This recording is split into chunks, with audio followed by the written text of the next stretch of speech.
Need help restoring your metabolism? Here are 3 simple and effective ways to do so.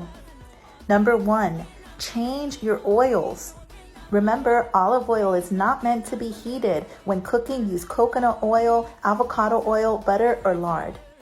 Number 2, swap processed and packaged food for whole foods, for real foods. For example, eggs have been my best friend, and there is no limit to the amount of eggs you can have in one day. Number 3, kick the sugar and carb addiction. This is so important because carbs and sugar lead to insulin resistance, and it totally throws your metabolism out of whack.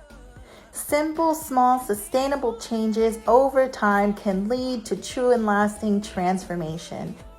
Don't forget to like, comment, and share. I am Dr. Janet Taveras, your favorite fitness coach with I Am Fit and Free, Health, Fitness, and Deliverance Movement.